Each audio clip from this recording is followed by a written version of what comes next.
all the great things in other high achievers' lives, all the reasons that these successful people that you look up to, that you aspire to be like, are the way they are, have all come from a place of being uncomfortable. That's just a fact.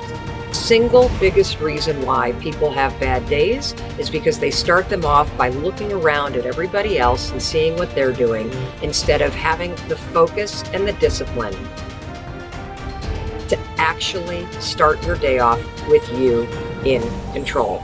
Because everywhere I look and everywhere I see in today's society, everybody's doing everything they can to be more comfortable. They're looking for the more convenience. They're looking for the quicker. They're looking for the faster. Don't ask for security, ask for adventure. And see, it's not important how long you live. What's important is how you live. I think people are always looking for some sort of, remedy or some shortcut that's going to make them be able to do things that are hard easier. But no, they're hard things for a reason. So they're going to be hard. If they were easy, everyone would do them. We go through life trying to seek security and not coming outside of our comfort zone, and we take most of our stuff with us to the grave. Ask yourself, what's blocking you? What's preventing you from acting? Why don't you have the courage to handle that? Why won't you face that? What are you running away from? What kind of avoidance behavior are you engaged in? Next is, what is the worst thing that can happen when you take action? But you have to make a conscientious decision that you're going to change. And it's not dependent on anybody else. Self-discipline begins with the mastery of your thoughts. If you don't control what you think, you can't control what you do. Understanding how to set up daily routines with alternating brain and body training and killing procrastination. Each and every day that you are breathing in this world, each and every day that you are doing something in this world, you should be focusing on getting better, not worse. Show me your character. Remain disciplined. Stay strong. When it all seems hopeless, keep plugging away. Nothing can stop you if you don't stop for anything. Don't stop for anything. Never break your discipline. Remain faithful to yourself and your vision. You should be understanding that, hey, I can't be this same person on a day in, day out type of way. I got to keep focusing and going further and going harder and going stronger and pushing myself until there's nothing else left to push forward. Okay, so let's say you pick a level of competition where you're always winning. It's like, well, all that means is you've picked the wrong level of competition. Yes. Because, let's say you're a grandmaster chess player and all you do is play amateurs, and every night you go home and congratulate yourself on what a genius you are because you just stomp these people left, right, and center. It's like, you're not a genius, you're a dimwit. Right. What you should be doing is playing people who are beating you as much as you can tolerate. Right. So maybe that's 40% of the time, maybe it's 60% of the time. But that way, because to be a winner, you want to be disciplined, you want to know what you're doing, and then you want to be on the edge where your skills are being developed. And if you're going to be on the edge where your skills are going to be developed, you're at a place where losing is always a possibility, because otherwise you're not pushing yourself beyond your current capacity. And so one of the things that I've outlined in 12 Rules for Life is a theory of meaning. Because meaning, as far as I'm concerned, the sense of meaningful engagement is the antidote to malevolence and suffering, essentially. Because you want to have a life that's so engaging that you think, despite the fact that I'm limited and that we're mortal and that life is tragedy and there's evil in the world, despite all that, this is worth doing. And I think that there's a technical meaning that genuinely exists, and that's the meaning that you get when you're in a domain where you have some discipline and some skill. So you're laying out your competence and your ability, but you're simultaneously pushing yourself to develop past where you are. That's really engrossing. What that is doing is expanding your competence. And so life is suffering and betrayal in many senses of the word.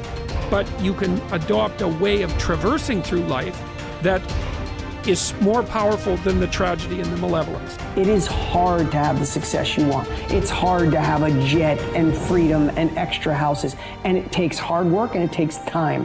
And there's no shortcut. I don't care what anybody thinks. There's no shortcut. Maybe you could have bought Dogecoin and you got lucky. That is the rarest thing in the history of the world. Ed and I would bet we agree. I don't even know. Neither one of us probably invested in crypto when all of our friends said to, because we didn't know it, we didn't feel it, and we missed it. So I'm so blessed if you did for you. But that's not where true wealth is made. You have to work 50% harder than you think you do. You have to get kicked in the teeth more than you think. You have to get questioned by your friends and family and look like the dreamer twice as much as you think. The people you thought were going to support you aren't. Some people are going to talk behind your back. Some friends are going to leave you. And guess what?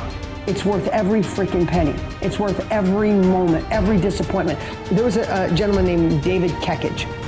I met him. He was paralyzed from the neck down. And not always paralyzed. I think it was a jogging car accident. And he had these Kekich credos. It was like a business card that folded out. And one of his Kekich credos, to make him positive, most positive guy you ever met, couldn't move anything below his neck, one of them was, living the hard way is easy, and living the easy way is hard. So before I answer this about multiple streams of income, I think it's really important I tell you this. Living the hard way makes it easy. I could blame a lot of people. And that's the book I was reading.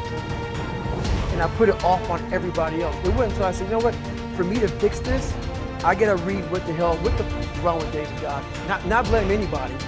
Read my book and say, okay, I'm afraid of my shadow. How can I overcome that? Go in the military, get your ass kicked, do things you hate to do, be uncomfortable every day of your life. Roger that. I'm not the smartest kid in the world. Okay. Instead of somebody saying, oh no, you're smart. No, don't say that to yourself. I said to myself, no, I'm a dumb motherfucker. Okay, roger that. How you get smarter? Educate yourself.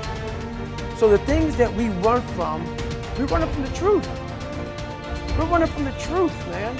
So the only way I became successful was going towards the truth. As painful and as brutal as it is, it changed me.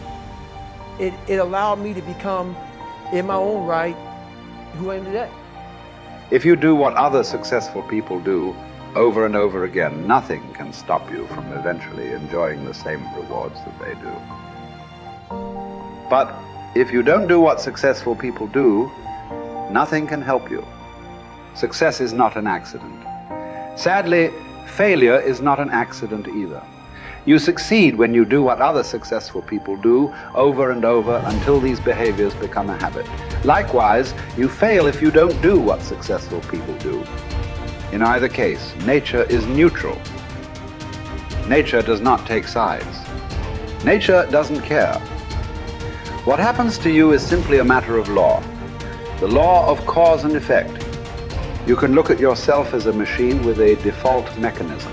Your default mechanism is the almost irresistible attraction of the expediency factor. In the absence of self-discipline, your default mechanism goes off automatically. This is the main cause of underachievement and the failure to realize your true potential.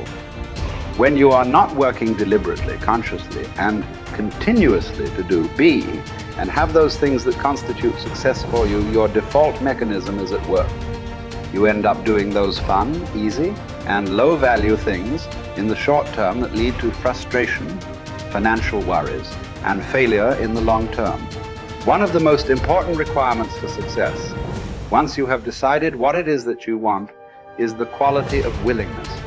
Successful people are willing to pay the price, whatever it is and for as long as it takes, until they achieve the results they desire. Everyone wants to be successful. Everyone wants to be healthy, happy, thin, and rich. But most people are not willing to pay the price.